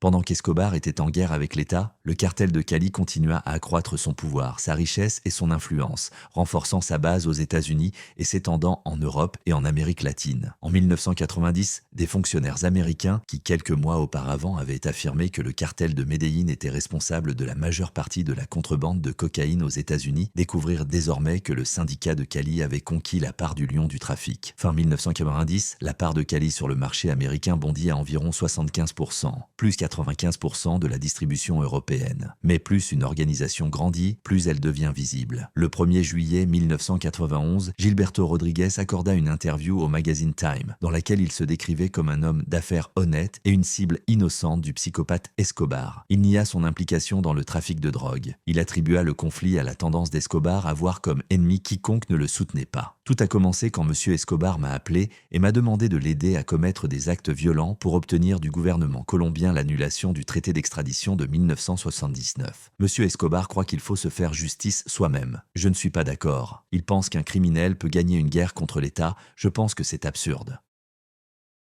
Les crimes qu'il a commis en Colombie sous prétexte de narcotrafic ont été une très grande erreur, déclara Gilberto Rodriguez au magazine Time. Le cartel de Cali, Rodriguez le définit comme une invention du général Jaime Ruiz qui poursuivait sans succès Escobar et ses partenaires. Lui, dit Rodriguez, n'a pas réussi à entrer dans l'histoire avec le cartel de Medellín, alors il a inventé une guerre pour les marchés de New York et m'a inclus, moi, un homme d'affaires honnête. Il nota également qu'il était toujours préoccupé par sa sécurité, car comme tous les Colombiens, il comprenait que Pablo ne resterait guère en prison et ne rembourserait pas sa dette envers la société. Et Gilberto, naturellement, ne parla pas de la chose la plus importante. Le cartel de Cali n'avait pas non plus l'intention de s'arrêter. À cette époque, de nombreux anciens alliés de Pablo commencèrent à se tourner vers Cali pour demander de l'aide, y compris les frères Castaños, ses hommes de confiance. Cela était dû à la paranoïa croissante de Pablo. Il avait commencé à éliminer tous ceux qu'il considérait comme des traîtres. Dans les mois qui suivirent, des corps mutilés commencèrent à apparaître autour de la cathédrale, y compris ceux de certains des collaborateurs les plus fidèles d'Escobar. On disait que les victimes avaient été enlevées et emmenées en prison où, sous la supervision d'Escobar, elles étaient torturées et tuées. En juillet 1993, Escobar s'évada, bien que la prison fût entourée de 500 soldats. Il s'enfuit d'abord au ranch La Romelia et attendit à l'abri que les premières patrouilles de recherche quittent la zone et que le tumulte autour de son évasion ne se calma pas. Puis Escobar se déplaça à Llano Grande, près de Rio Negro, mettant à nouveau l'État dans une situation embarrassante. Gaviria savait qu'il devait reprendre le narcotrafiquant, où il devrait oublier une place d'honneur dans l'histoire de la Colombie. Cette fois, pour Escobar, c'était beaucoup plus difficile. Non seulement il était en guerre avec l'État, mais contre lui, tout le monde s'était déchaîné, y compris ses anciens alliés. Et il devait aussi se soucier des parrains de Cali, car il savait qu'il ne pourrait pas dormir tranquille tant qu'ils n'auraient pas éliminé de la scène leur ennemi juré. Le 30 janvier 1993, une bombe explosa dans le centre de Bogota, tuant 20 personnes. La société Duri 1 laissa un message à la nation, mais ensuite, une surprise se produisit. Le jour suivant, 2 bombes, l'une contenant environ 100 kg de dynamite et l'autre 80 kg, explosèrent à Medellín devant les immeubles où vivait l'épouse d'Escobar, ses 2 enfants, sa sœur et sa belle-mère. Au même moment, 5 hommes armés apparurent dans la maison de campagne vide de la mère d'Escobar, située à 45 km de Medellín, et ordonnèrent à l'unique gardien de partir, puis firent exploser le bâtiment. Dans un communiqué publié le 2 février, la responsabilité des attaques terroristes fut inopinément revendiquée par un nouveau groupe, Los Pepes. Les Pepes désiraient la destruction complète de Pablo Escobar, de ses partisans et de ses biens, pour lui donner la chance de goûter la même médecine qu'il distribue injustement à tant de personnes. Los Pepes, c'est-à-dire les personnes persécutées par Pablo Escobar, déclenchèrent en substance une guerre contre Escobar selon ses propres règles, et l'on peut dire que Pablo lui-même les créa. Lorsqu'il était à la cathédrale, les affaires étaient gérées par 2 de ses hommes de confiance, Fernando Galliano et Kiko Moncada, 2 personnes entièrement dévouées au cartel de Medellín et qui l'avaient prouvé à plusieurs reprises. Pablo, en proie à une crise de paranoïa, les fit appeler, les tortura longuement et les tua. L'épouse de Moncada, avide de vengeance, commença à chercher des options, et la plus évidente était de rejoindre les ennemis les plus acharnés. Mais elle n'était pas la seule à être insatisfaite des actions de l'ancien El Patron. Le meurtre de ses plus proches collaborateurs et de fidèles narcotrafiquants poussa d'autres à s'inquiéter pour leur propre peau. Dès qu'Escobar tua Galliano et Moncada, leurs hommes se sentirent en danger, coururent au cartel de Cali et dirent « Nous voulons changer de camp », expliqua Joe Toft, alors chef de la DEA à Bogota.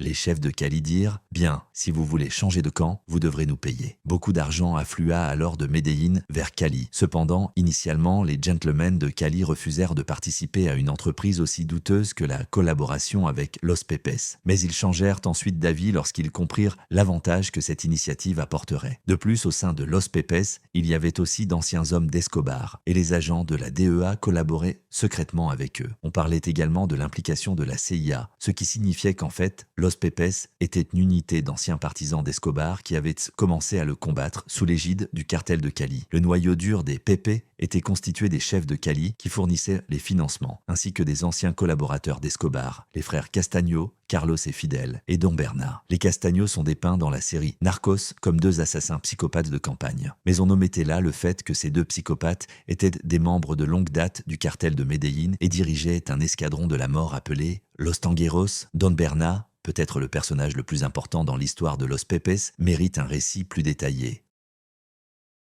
Il commença sa carrière au sein du cartel de Medellín comme simple homme de main et grâce à un travail acharné, il gravit les échelons, devenant chef de la sécurité de Fernando Galeano, assassiné par Escobar. Après la mort de ce dernier, Berna vit l'opportunité non seulement de venger son chef, mais aussi de progresser dans sa carrière. Ce fut lui qui négocia avec le cartel de Cali pour les financements et qui servit de lien entre les politiques de Los Pepes, en la personne des Castaño et les chefs de Cali. Les liens bureaucratiques de Don Berna étaient vraiment stupéfiants. Comme le dit des années plus tard, l'agent Chris Feistel, Berna était l'un des principaux maillons de liaison entre les Pepe et la DEA pour la fourniture d'informations. La police était représentée par l'unité de recherche formée en 1989, une véritable élite des forces de l'ordre colombiennes, qui par défaut avait un contact direct avec le président. L'unité était commandée par 25 officiers, dont l'officier de renseignement Danilo González. Ce fut à lui qu'on confia la tâche de collaborer avec Don Berna et ils finirent par devenir amis, bien que González ait déjà été remarqué pour son amitié avec des éléments suspects. Parmi ses amis se trouvaient deux policiers corrompus de Cali qui, après la chute du cartel de Cali en 1995, rejoindraient le cartel de la Vallée du Nord, la plus grande organisation pour les 10 années suivantes.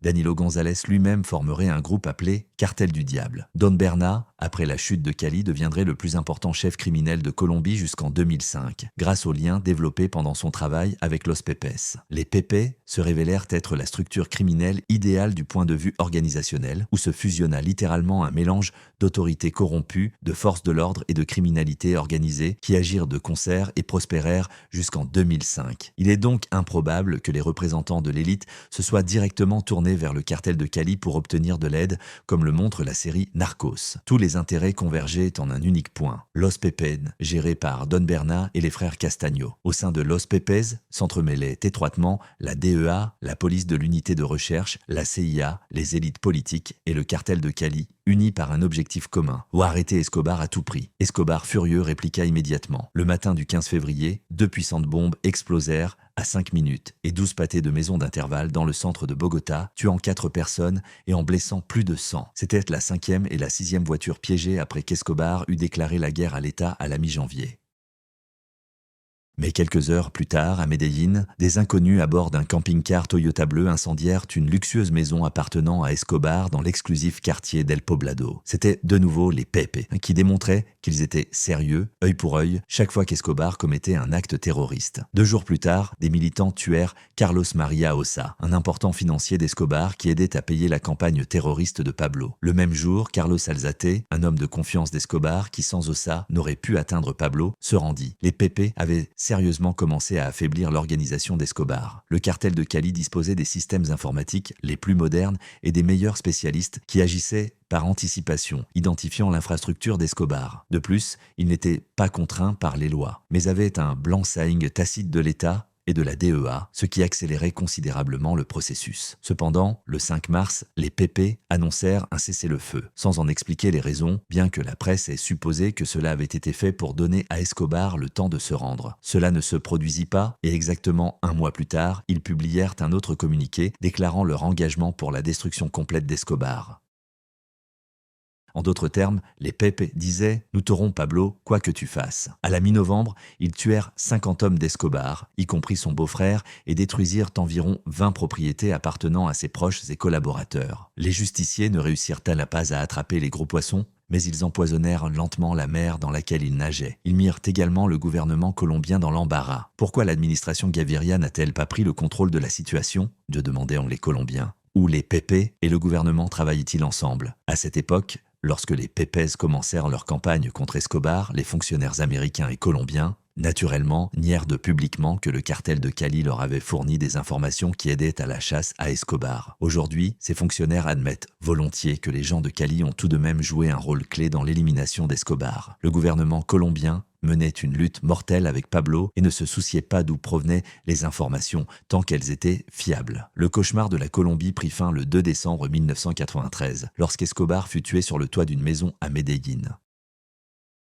Lorsque les stations de radio de Cali diffusèrent la nouvelle de la mort d'Escobar, les résidents célébrèrent l'événement, formant des caravanes de voitures klaxonnant et s'agitant des drapeaux blancs devant les pharmacies appartenant à Rodriguez. Miguel, apprenant la nouvelle de la mort d'Escobar par un espion au sommet, appela immédiatement Gilberto et lors de cette conversation, il pleura. Il serra ensuite dans ses bras son comptable terrorisé, Guillermo Palamari. Un geste inhabituel de la part du parrain persévérant et pragmatique effraya le comptable et montra la tension que les gentlemen de Cali ressentaient dans la guerre avec Escobar. Les parrains de Cali éprouvèrent un soulagement que leur ennemi acharné fût enfin enterré, mais ils étaient désormais les nouveaux rois de la cocaïne et le gouvernement déclara immédiatement qu'il s'en prendrait également à Cali. Cependant, il convient de noter que, malgré la chasse à Escobar, les autorités avaient tout de même cherché à pénétrer l'infrastructure de Cali pendant toutes ces années. Elles avaient mené une série de raids sur des laboratoires de production de drogue, des résidences officielles et des bureaux appartenant aux parrains, détruisant près de 20 tonnes de cocaïne raffinée et sans laboratoire. En janvier 1992, les forces de sécurité colombiennes menèrent une opération contre les stratagèmes de blanchiment d'argent du cartel, effectuant simultanément 32 raids non seulement à Cali, mais aussi à Bogota et Barranquilla. Elles saisirent de nombreux ordinateurs, disquettes et 20 000 autres registres financiers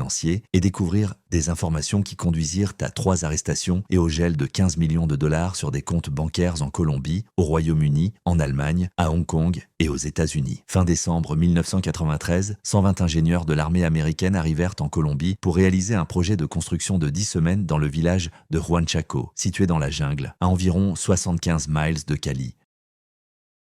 Les fonctionnaires des deux pays insistèrent sur le fait que les troupes étaient là exclusivement pour construire des écoles et des routes. Mais de nombreux résidents de Cali croyaient que le véritable objectif du projet était la construction d'une grande base pour la collecte d'informations de renseignement et l'organisation de raids sur l'infrastructure du cartel. Entre-temps, le cartel étudiait les options d'action dans la période post-Escobar. Ses leaders tinrent une importante réunion pour discuter de leur avenir et de la manière dont ils pourraient augmenter le chiffre d'affaires de la drogue aux États-Unis et s'étendre à l'échelle internationale. Le cartel avait de grands rêves et de grands plans. Mais leur propre cauchemar avait déjà commencé à se matérialiser. Lorsqu'Escobar fut enfin hors jeu, la destruction de Cali devint l'objectif principal des forces de l'ordre américaines. Un important tournant dans cette affaire se produisit le 18 mai 1994, lorsque les autorités colombiennes confisquèrent un ordinateur IBM AS400 d'une valeur d'1 million de dollars à un collaborateur de haut niveau des frères Rodriguez. À ce jour, ce supercalculateur est la technologie la plus sophistiquée jamais soustraite aux narcotrafiquants. Il fallut plusieurs mois à la DEA avant que ces experts informatiques ne parviennent à le déchiffrer.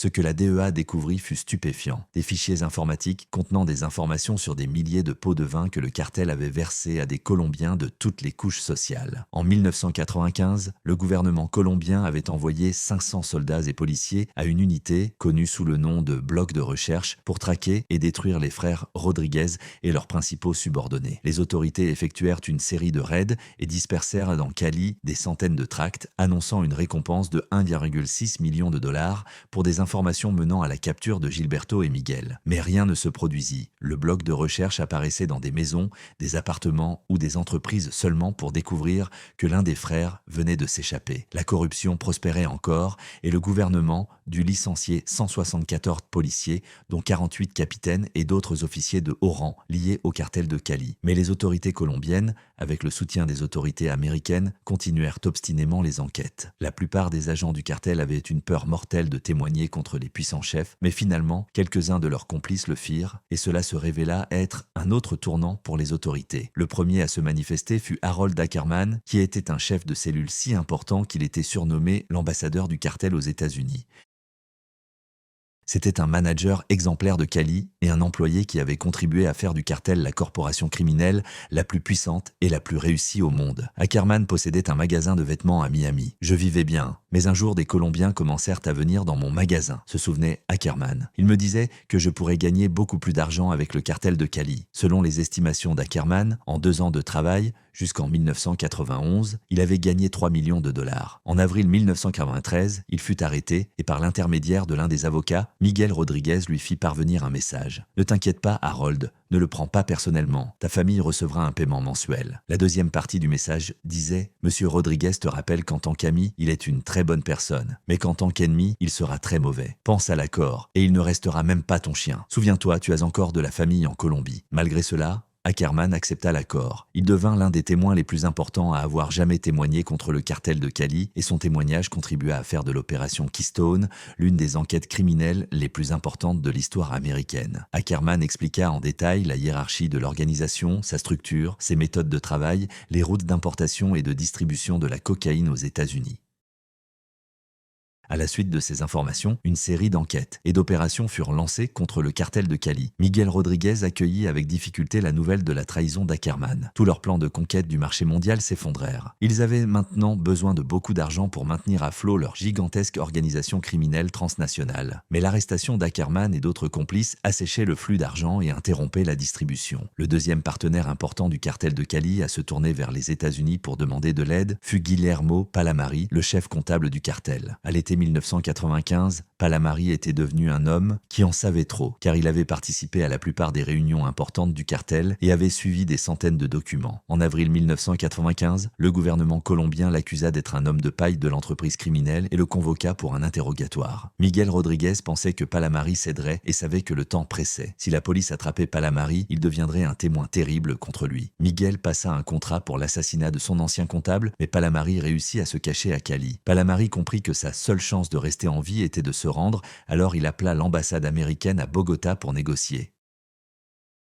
En août, Palamari arriva à Bogota à l'ambassade américaine et rencontra la DEA pour convenir des détails de la reddition et de la collaboration. En échange de son témoignage, Palamari rejoignit le programme de protection des témoins. L'épouse de Palamari devait le rencontrer le jour de son départ pour Bogota, mais elle ne se présenta jamais au lieu désigné. Elle avait disparu. À la même période, en Colombie, la politique était en pleine effervescence. Le procureur général Gustavo de Greiff promouvait une politique de légalisation et l'idée d'intégrer le narcotrafic du cartel de Cali dans une voie pacifique. En Colombie, le parquet général est une branche du pouvoir judiciaire et complètement indépendante du président. Bref, le président de la Colombie ne contrôle pas le procureur en chef du pays et le président Gaviria de l'époque était très insatisfait des actions du procureur, mais ne pouvait rien faire. Mais plus que Gaviria, les États-Unis étaient mécontents, eux pour qui la politique souple envers Cali ne plaisait pas du tout. Mais de Greiff continua à suivre sa voie pour résoudre le problème. Il voulait convaincre les leaders de se rendre, croyant que ce serait le meilleur moyen de réduire ou d'éliminer la corruption de masse et la violence généralisée liée au cartel. Il élabora donc un plan de soumission à la justice qui, comme il l'espérait, encouragerait les parrains à abandonner la voie criminelle.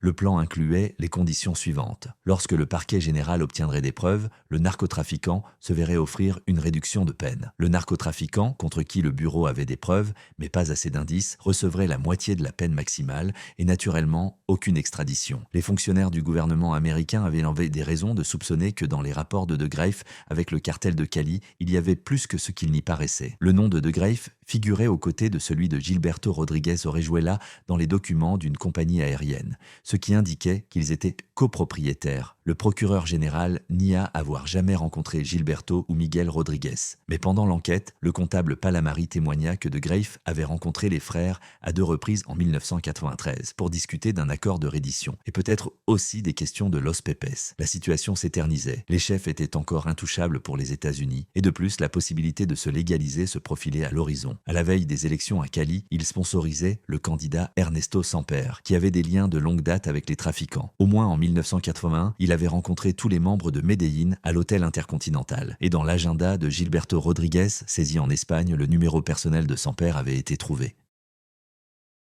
Tout aurait dû se résoudre de la meilleure des manières si le scandale des narcocassettes n'avait pas éclaté. Le 15 juin 1994, lors des élections présidentielles en Colombie, le candidat présidentiel Andrés Pastrana menait sa campagne électorale à Cali. Un homme inconnu lui remit plusieurs cassettes avec des conversations inhabituelles obtenues par des écoutes téléphoniques. Les enregistrements fournirent à Pastrana des preuves irréfutables que le cartel de Cali avait financé la campagne de son adversaire Ernesto Samper avec plus de 6 millions de dollars. Les cassettes, cependant, n'eurent aucun impact sur l'issue des élections et Ernesto Samper gagna tout de même. Cependant, il dut prouver que cela n'était pas dû au financement du cartel de Cali. Une situation paradoxale se créa. Le président, prétendument compromis par la drogue, devint un allié fiable et prévisible de Washington dans la guerre contre la drogue. Celui sur lequel les chefs de Cali avaient misé devint leur plus acharné ennemi. Étant le principal suspect d'affaires obscures avec les narcotrafiquants, Samper ne pouvait défier l'administration Clinton lorsque les Américains commencèrent à faire pression sur lui pour poursuivre les narcotrafiquants.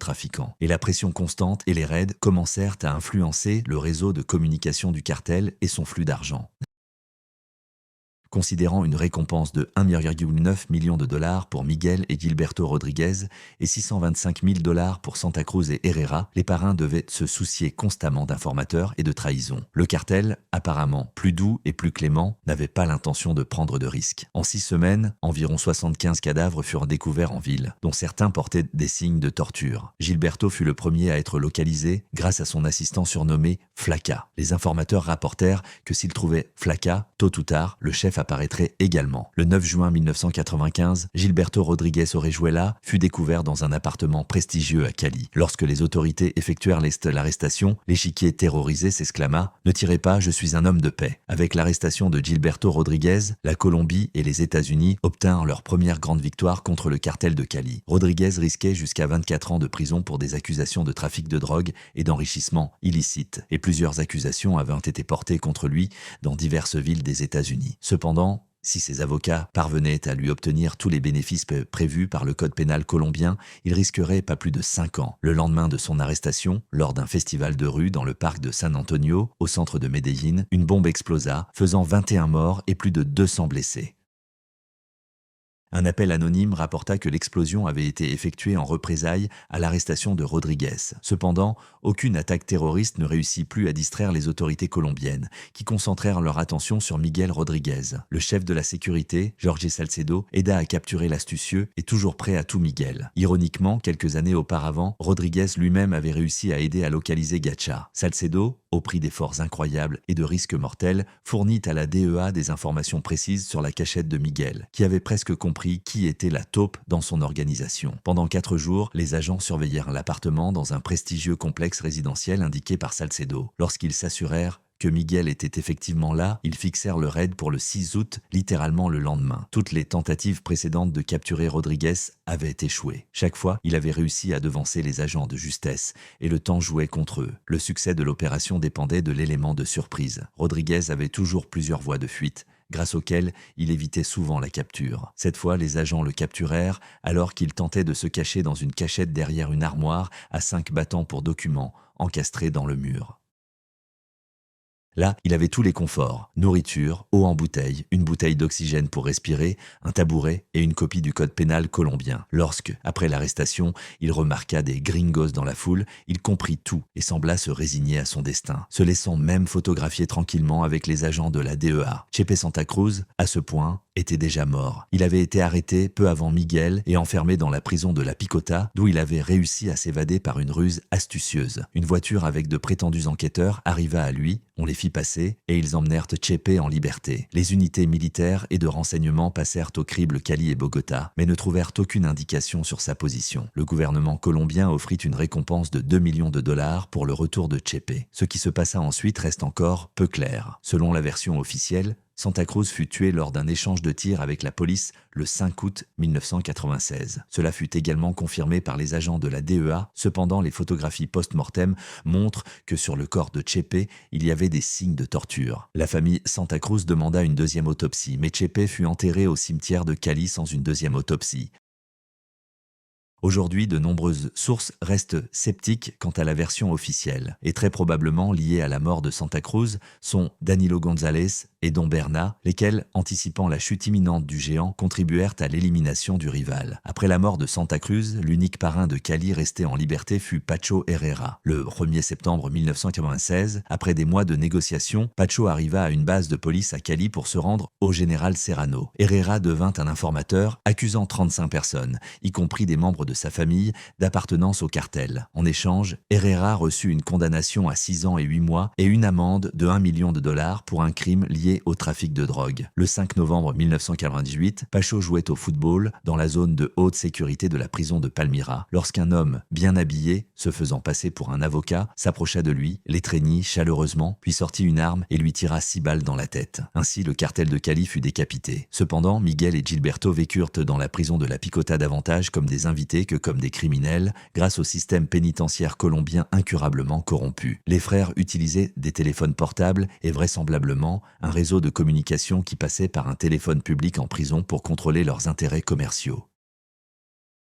Famille et avocats des frères allaient et venaient à leur guise, transmettant leurs messages depuis et vers la prison. En une semaine, Gilberto reçut la visite de 123 avocats. Leurs cellules ressemblaient plus à de luxueux appartements et disposaient de télévisions par câble, de systèmes stéréo coûteux, de moquettes et de salles de bain privées adjacentes. Ils avaient leur propre cuisinier et un bar privé. En prison, Miguel gérait un petit kiosque appelé la boutique du pauvre Miguel, qui vendait aux visiteurs des biscuits sablés, de l'aspirine, du chocolat belge et des boissons non alcoolisées. Pour avoir entrepris des activités entrepreneuriales à l'intérieur des murs de la prison, selon la loi colombienne, la peine pouvait être réduite d'un tiers. En janvier 1997, Gilberto et Miguel furent finalement condamnés pour leurs crimes. À la suite d'une négociation de plaidoyer menée par leurs avocats, le frère aîné reçut 10 ans et demi, tandis que le cadet écopa de 9 ans. Les peines étaient loin de la peine maximale de 24 ans que le tribunal aurait pu infliger ou de la perpétuité sans possibilité de libération conditionnelle qu'ils auraient sûrement reçue s'ils avaient été extradés vers les États-Unis. Cependant, ce n'était que la première affaire pénale contre les frères, car 4 autres les attendaient. Le mois suivant, Miguel fut condamné à 23 ans de prison pour un lot de cocaïne de 180 kg, expédié à Tampa en 1989, pour lequel il avait refusé d'assumer la responsabilité. En mai 1998, un juge de la cour d'appel ajouta 5 ans de prison à Gilberto et Miguel, et le 7 novembre 2002, un tribunal colombien choqua la nation en décidant la libération anticipée de Gilberto Rodriguez, malgré la forte pression du président Álvaro Uribe. Incroyablement, l'échiquier avait passé en prison pour ses crimes moins de 6 ans. Puis, 4 mois après la libération de Gilberto de prison, le gouvernement colombien engagea de nouvelles accusations contre lui. Son implication présumée dans l'envoi de 150 kg de cocaïne en 1990 de la Colombie vers les États-Unis. Gilberto Rodriguez se retrouva de nouveau en prison. Le gouvernement américain, de son côté, poursuivit les enquêtes sur les frères Rodriguez-Orejuela dans le but d'obtenir leur extradition vers les États-Unis. Il ne relâcha jamais sa persécution agressive de l'argent et des biens du cartel de Cali. L'application de sanctions économiques contre les biens du cartel devint son instrument punitif. Le cartel de Cali avait investi des milliards de dollars gagnés avec le trafic de drogue dans des entreprises qui semblaient légitimes, en particulier celles pharmaceutiques. La plus grande humiliation pour Gilberto et Miguel fut la confiscation de leur création, la chaîne de 400 pharmacies Droga La Rebaja dans 26 villes du pays pour une valeur totale de 216 millions de dollars en 2004. Ce fut précisément cette saisie qui brisa l'épine dorsale de toute leur organisation financière. Et le 3 décembre 2004, Gilberto Rodriguez Orejuela fut extradé vers les États-Unis d'Amérique. En mars 2005, le président Uribe ordonna finalement l'extradition de Miguel et en janvier 2006, William Rodriguez Abadia, fils de Miguel et de fait chef du cartel de Cali, se rendit aux agents américains au Panama après des années de cavale. Puis se produisit une véritable sensation. Tandis que son père et son oncle languissaient au centre de détention fédéral de Miami en attendant le procès de septembre, Abadia, âgé de 40 ans, accepta de témoigner contre eux. Il plaida également coupable de ce que le procureur décrivit comme sa participation à une vaste conspiration d'importation de cocaïne qui avait existé de 1990 à juillet 2002 et fut condamné à près de 22 ans de réclusion dans une prison fédérale. Il confessa avoir aidé son père et son oncle à gérer leur empire criminel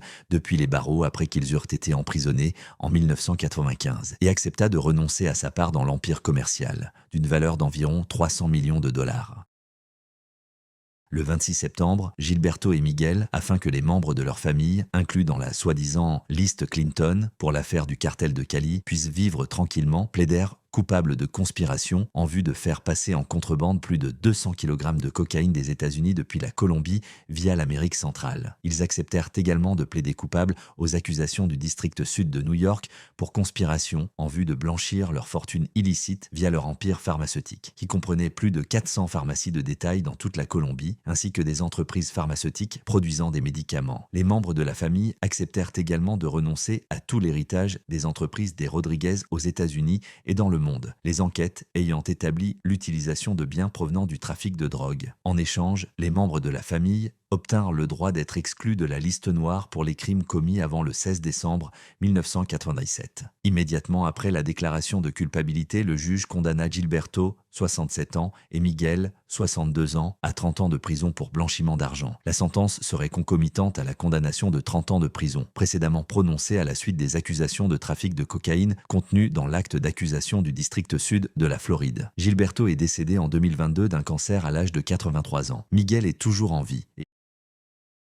Sa date de libération est le 15 juillet 2028 et il a maintenant 80 ans. William Rodriguez, selon les termes de l'accord, a purgé 5 ans et est sorti. En 2014, il a écrit le livre « Je suis le fils du cartel de Cali » dans lequel il a raconté en détail sa vie et la raison pour laquelle il a décidé de dénoncer son père et son oncle. La défaite des deux grands cartels colombiens a peu changé dans la guerre contre la drogue, mais leurs arrestations ont servi de sages leçons à d'autres narcotrafiquants en Colombie. Si vous devenez une organisation trop complexe, vous serez plus vulnérable. Aujourd'hui, nous pouvons observer un type radicalement différent d'organisation de trafic de drogue. Les énormes corporations, qui employaient des milliers de personnes et généraient un revenu annuel de 7 milliards de dollars, ont disparu. Au lieu de cela, sont apparus les soi-disant cartelitos qui agissent avec la même discrétion qui caractérisait l'Union de Cali, mais ne dépendent plus d'une structure organisationnelle complexe et de systèmes de communication modernes. En fait, il n'y a rien de plus fiable qu'une rencontre face à face sans témoins indésirables. De plus, les cartels colombiens modernes ne vendent pas directement. Ils cèdent la marchandise aux Mexicains, donc les États-Unis ne pourront pas engager contre eux de procédure d'extradition ou que la cocaïne finisse. L'extradition reste le mot le plus redouté parmi les narcos. Autrefois, les narcotrafiquants colombiens étaient responsables de 80 voire 90% de la cocaïne transportée aux États-Unis. Après la liquidation de Cali et Medellín, les cartels mexicains ont comblé la majeure partie de ce vide. Il est impossible d'arrêter chaque personne et chaque véhicule qui traverse la frontière, du moins pour les 48 millions de piétons, 90 millions de véhicules et 44 millions de camions qui, selon les estimations du service des douanes et de la protection des frontières des États-Unis, la traversent chaque année. Dans la guerre infinie contre la drogue, rien n'a changé, si ce n'est les acteurs impliqués.